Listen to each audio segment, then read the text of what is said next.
We're sisters, best friends, and authors on a mission to help you stoke your creative fire and live the life of your dreams. We believe that purpose fuels passion and that creativity is your secret weapon for mass construction. There's never been a better time to bless the world with your dream realized. You're listening to The Kate and Abbie Show. What's up, guys? Welcome back to another episode of The Kate and Abbie Show.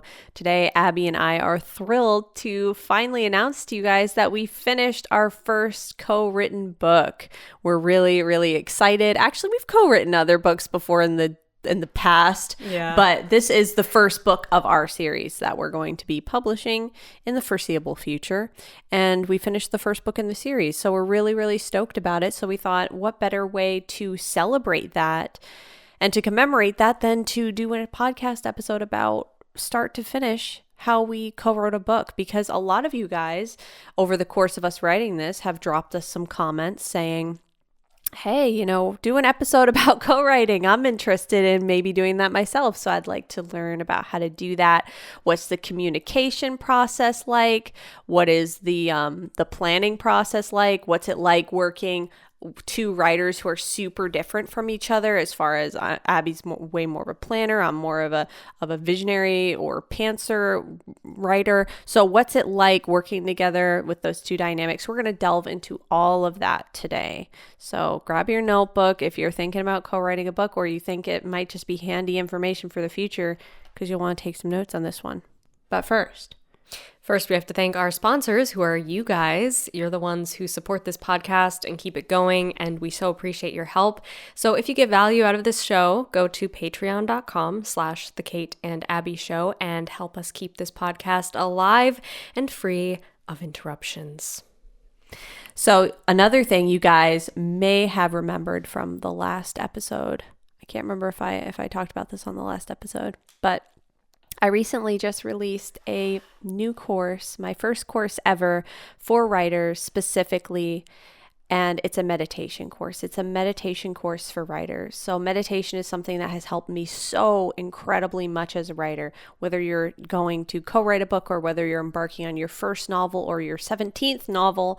One of the things that's so, so helpful is to have a focused, calm mind. And meditation is something that has impacted me in such a deep personal way.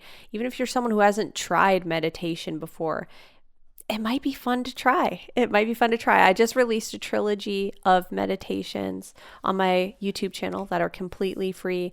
And if you dig those, you might really enjoy my meditation course, which is a 7-day course. It takes you through an entire journey specifically designed to help you take your writing to that deeper, more focused level. So if you want to check that out, if you're on the YouTube version of the podcast, you'll find the link below. If not, you can find it on my YouTube channel in the description of the video. But yeah, it's really specifically designed for writers. And if you're looking for something to incorporate into your ritual, your pre-writing ritual, which we both have our pre-writing rituals, and it can be nice to bring something into it to help you focus. Yeah, totally. This meditation course is awesome. I am looking forward to taking it myself. I haven't delved into it, but I did see a sneak peek and it looks really amazing. I think you guys are going to love it. So definitely go check that out. So let's dive into the topic. Yeah. So co-writing start to finish, and just some of the things that we've learned along the way that we think are valuable to share with you guys. One of the things that I find that I've discovered to be the most valuable is to be aware of your co-author's strengths and your own strengths and use those strengths together. Because I totally thought you were going to say, different. Be aware of your co-writer's weaknesses. Like inability to follow any plot line. No, but see, like every person and every writer has different strengths and weaknesses, right? Yeah. And so coming together really creates a really dynamic experience, because my strengths combined with your strengths make it really special. Yeah. So sure. there are places where in my own writing experience, on my own, I definitely have weak spots, weak areas of my process that I feel writing together has really enhanced. Oh, for sure. You know? And vice versa. Yeah. Because it's like when you reach a stuck place that normally when you're writing by yourself, you kind of just have to wait it out and try this and try that and see what's going to work. Right. Whereas when you're writing it together, you're just like, hey, let's chat about this. Let's have a brainstorming session later is what we usually refer to it as. And so we meet and talk about it for a while. And usually you're like, oh, you know what would be great is this. And you fill in that gap. Yeah. Like, so I would say like 85 to 90% of the time, one of us has the answer. You know what I mean? Which is so cool. And it speeds up that whole process of feeling stuck or like, oh, I'm not sure what to put here. Usually one of us knows. Yeah, and so it speeds it up. We never leave a brainstorming session with no ideas. Yeah. That's for sure. Yeah, exactly. Usually there's too many ideas. Yeah, too many. But that's the cool thing is the collaboration process. So that would be like my number one tip for anybody who is wanting to attempt a co-write with another author is set yourself up for success by taking on the mindset of this is a collaboration. This is a process that is going to be shared. A lot of dynamics are going to go into this that both authors will contribute to. And if you approach it with that mindset, I think it's so much more fun than approaching it with the mindset of, you know, these are my ideas and feeling kind of defensive that you have to protect your ideas, that it has to turn out exactly how you imagined, because there are so many things that at the beginning of the process of even writing this first book, I had so many ideas that are totally changed now. A lot of them have been moved to book 2, even moved to book 3.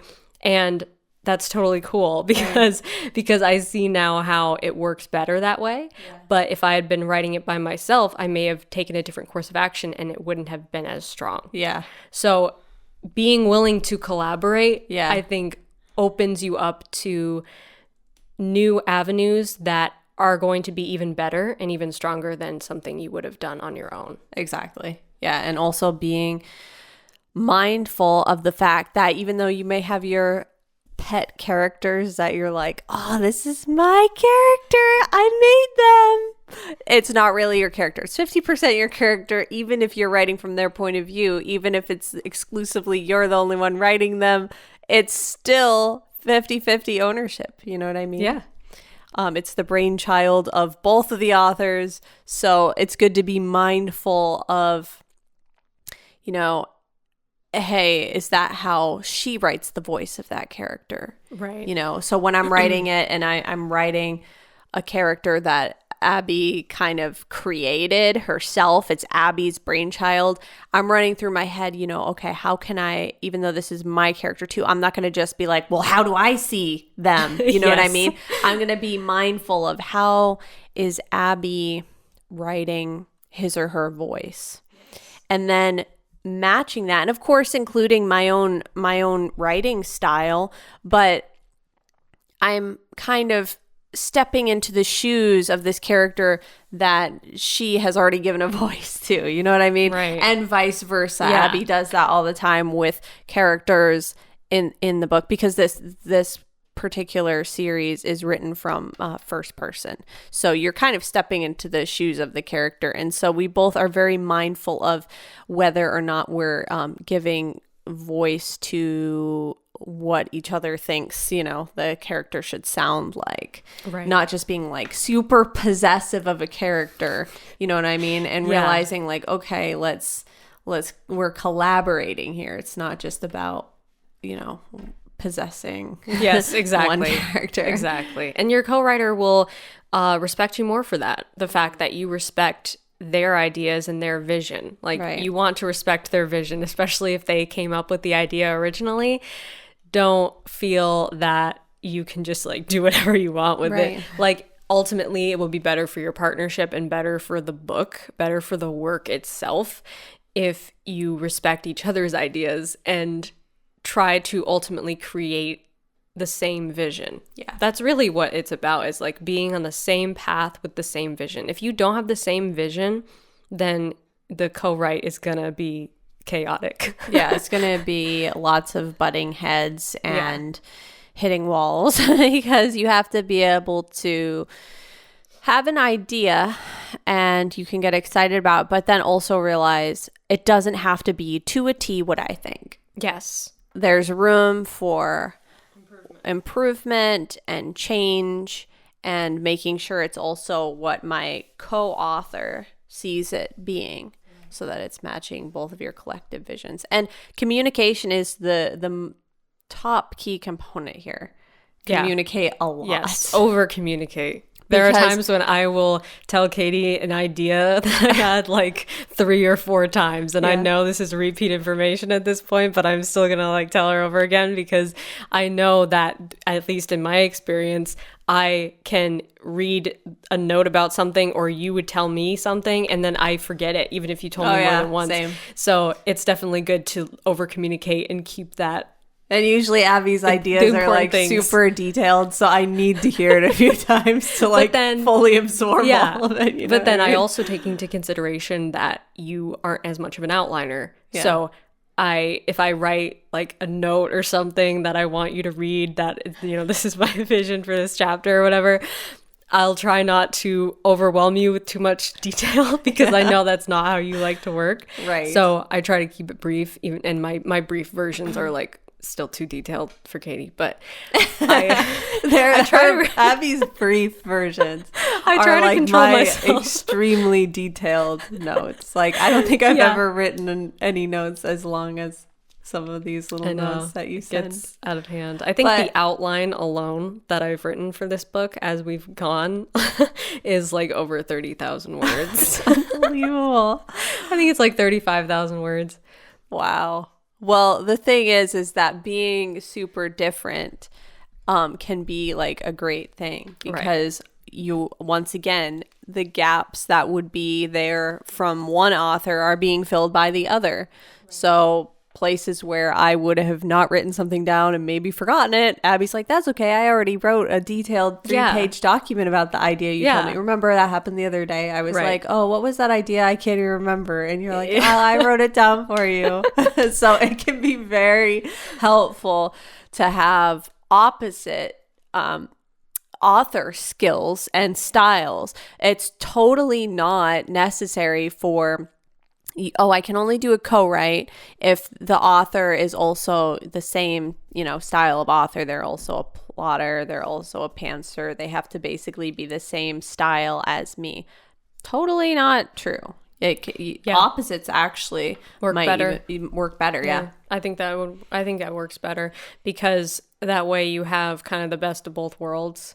And nobody is too rigid in their plans. Yeah. And nobody is too spontaneous to the point where you don't have a sense of where it's going. Right. It's just kind of whatever you want to write, which we used to do in our older which we do sometimes still. I mean, there's been times when we've completely deviated. Yeah, there are times when I'm just like I just like get a new idea cut loose in the middle of the scene and I just go with it and it ends up being great. So I try to balance it out. Yeah, and I feel like both of us have learned some new skills. Like I've taken some notes and you've gone off the top of your head sometimes. Yeah.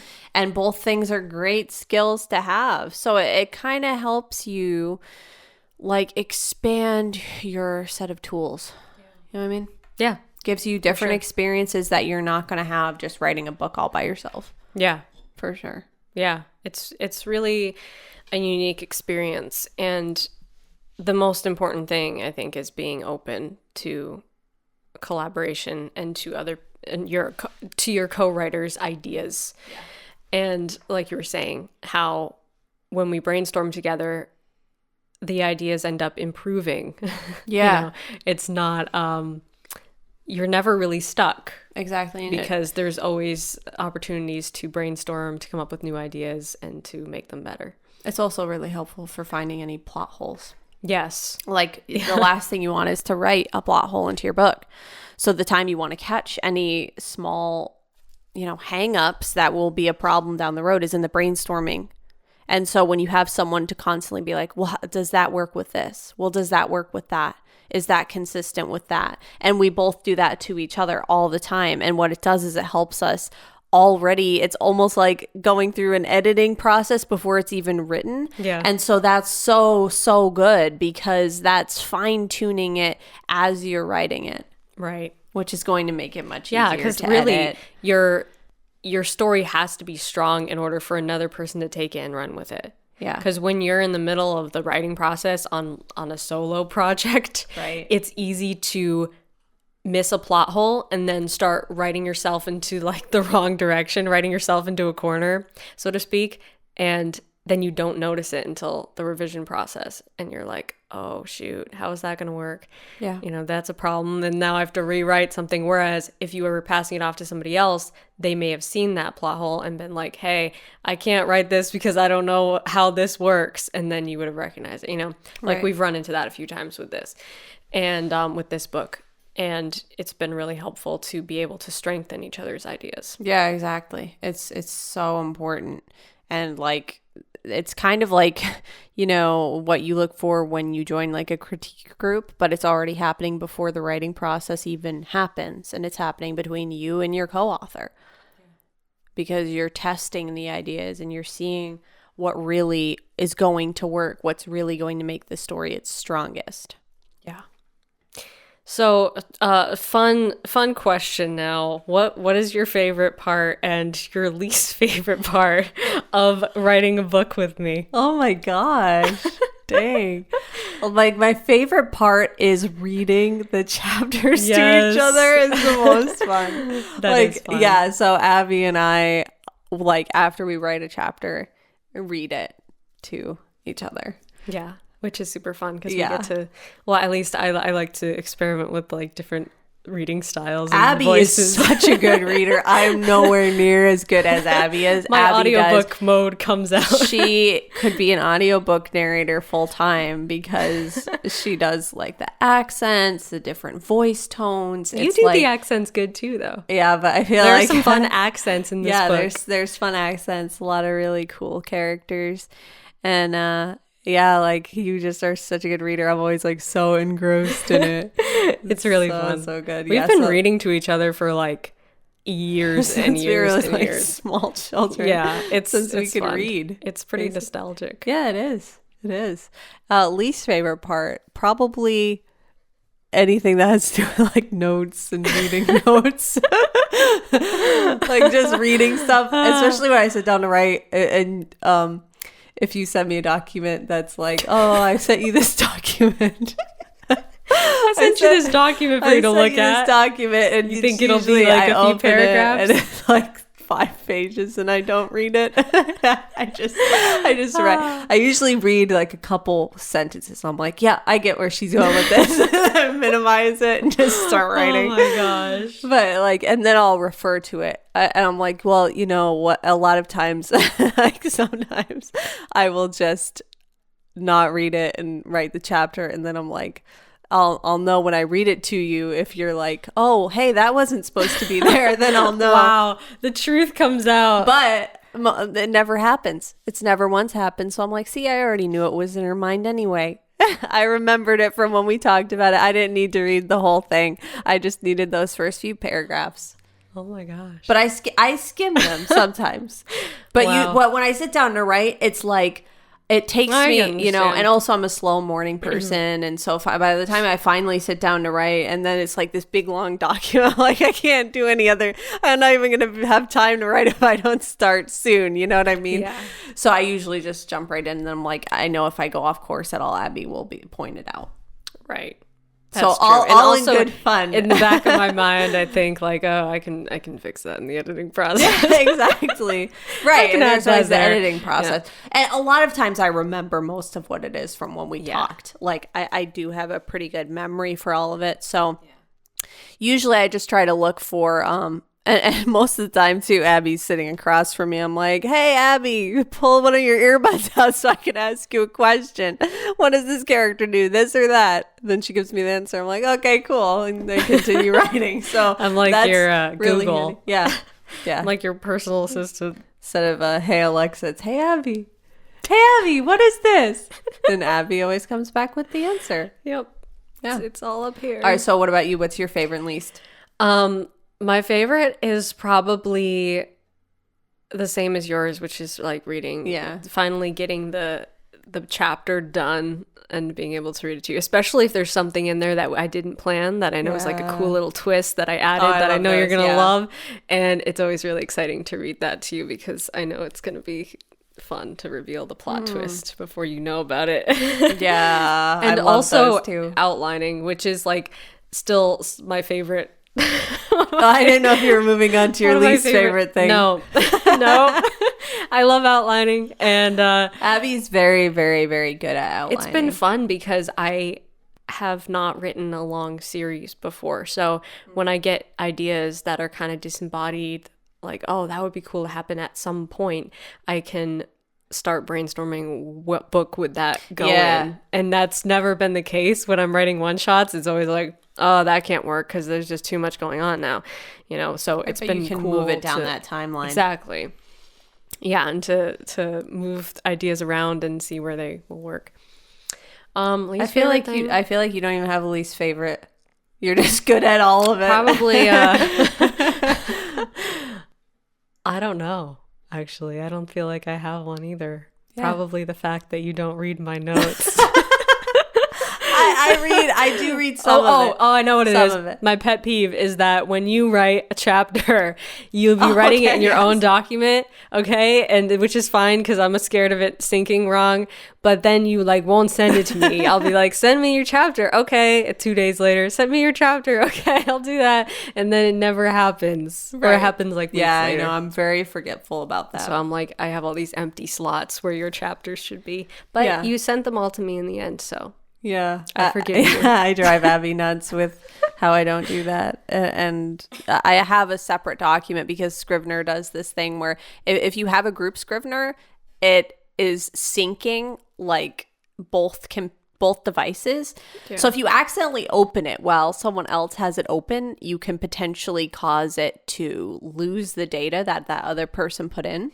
Yeah. It's a little scary. Abbie explained the whole process of how you can do it, but you have to just make sure it says this and doesn't say that. And I'm not a very tech savvy person, so I'm like, how about I just don't open it ever? I'll just write in a separite document and send it to you because it scares me too much. It scares me too. So I just have a separate document. I even had a problem with it syncing between my two computers one day, and I split a chapter and half of it was another document, and then I opened it on my big computer and that document, the second document, was gone. I'm like, oh, that's horrible. Panic attack. Yeah, it was really scary. Yeah, but so that I feel like I wish Scrivener was a little more intuitive with the syncing thing. Yeah. Even though there might not be a way around that, but it frightens me a little bit. I just save more copies than I need. Yeah. I've been exporting PDFs of the whole thing as we go too, which is always good to have extra copies. That's another thing. If you're co-writing, technical tip to save as many copies as you possibly can. Have backups upon backups. Have your co-writer send you their chapters in different formats so that you can have multiple copies. Right. It's always better to be safe than sorry. Yeah, because that's not going to be something you can get back. That's the scariest thing. Right. Yeah. Very true. So yeah, that's kind of our process. Yeah. And we finished the first draft, which ended up being, can I share the word count? Yeah. It ended up being 161,000 words, which is epic. It's more than I thought it would be. So cool. But probably some of those words will get chopped down in the editing process. Not a lot of them, but some. Yeah. And the editing process is next, but also the writing process of book 2. Because we decided we're just going to sail right into book 2. Go right into it. Because chronologically, the events are just going to happen, pick up right where we left off. Yeah. So that's going to be fun. And I'm really excited for that because I've been plotting book 2 just as long as book 1 because I thought the contents of book 2 were going to go into book 1. But it ended up being way too long, obviously. Yeah. But I'm excited with this layout. I think it will be good. Yeah, me too. Yeah. It's interesting writing. And this is Abbie's first series experience because, you wrote the second 100 Days of Sunlight, but that was a little bit of a different vibe. Yeah. And this is fantasy, which is feels completely different. Yeah. So yeah, it's like this is going to be this amazing series experience, which Abbie's awesome at writing magic stuff, by the way. Like this, I'm not going to reveal too much, but because it's fantasy, like Abbie is so good at writing fantasy. I'm like, oh my gosh. I didn't think I would be. Gonna love it.